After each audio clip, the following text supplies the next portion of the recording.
మన ప్రభు అయిన యేసు క్రీస్తు వారి నామములో దేవుని బిడ్డలు మీ అందరికీ ప్రేమపూర్వకమైన వందనములు. పరిశుద్ధ గ్రంథములో దేవుని వాక్యమును ధ్యానించుకుందాం. మత్తయి సువార్తమానము 25వ అధ్యాయము 21వ వచనము. అతని యజమానుడు, బడా నమ్మకమైన మంచి దాసుడా, నీవు ఈ కొంచెములో నమ్మకముగా ఉంటివి, నిన్ను అనేకమైన వాటి మీద నియమించెదను, నీ యజమానుని సంతోషములో పాలు పొందుమని అతనితో చెప్పాను. ఆమేన్. యజమాని అంటే మనకున్నటువంటి యజమాని మన భర్త, మనకున్నటువంటి యజమాని దైవ సేవకుడు, మనకున్నటువంటి యజమాని మన ప్రభు అయిన యేసు క్రీస్తు.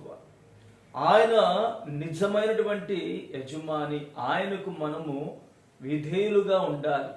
మన యజమానికి మనము ఇంట్లో విధేయులుగా ఉండాలి.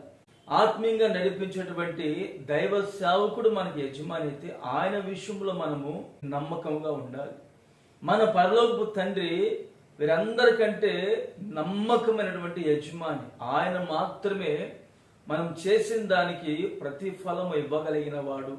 మనము ప్రార్థన చేసినప్పుడు కాదు ఆయనకు సంతోషము, మనం దేవుని వాక్యం చదివినప్పుడు కాదు ఆయన సంతోషము, మనం చర్చికి వెళ్ళినప్పుడు కాదు ఆయన ఎడల ఆయనకున్నటువంటి మన యజమానికి మన ద్వారా కలిగే సంతోషం ఏమిటంటే, మనము అనేక మంది ప్రజలను, నశించిపోతున్న వారిని దేవుని పాదాల చెంతకు చేర్చినప్పుడు, అనగా పరలోక పట్టణం వైపు నడిపించినప్పుడు ఆ యజమాని మన విషయమై సంతోషపడతాడు.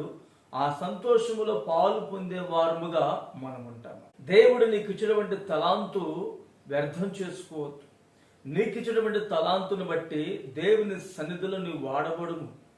అనేక మంది ప్రజలు ఆ తలాంతు ద్వారా ప్రభు సన్నిధికి మరింత సమీపస్థగా మార్చబడరు. దేవునికి ఇచ్చినటువంటి ఆ విలువైనటువంటి తలాంతు ద్వారా అనేక మంది ప్రజలు మారు మనసు నిమిత్తమై నీవు ఒక మాదిరిగా నిలబడగలిగినప్పుడు యజమాని సంతోషములో పాలు పొందేటువంటి కృప నా ప్రభు నీకు అనుగ్రహిస్తాడు.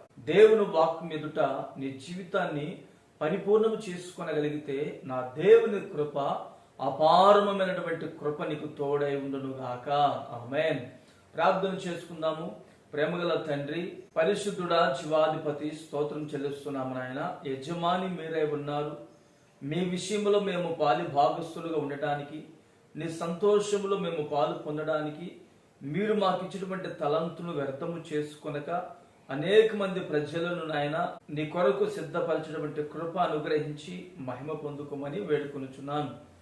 ఇప్పటికీ నీ బిడ్డలు ఇటువంటి కృప కలిగి ఉండగా మరింత అధికమైనటువంటి కృప మీరు ఆ బిడ్డలు మీరు నింపమని వేడుకొనుచు యేసు నామమున ప్రార్థిస్తున్నాను తండ్రి. ఆమేన్.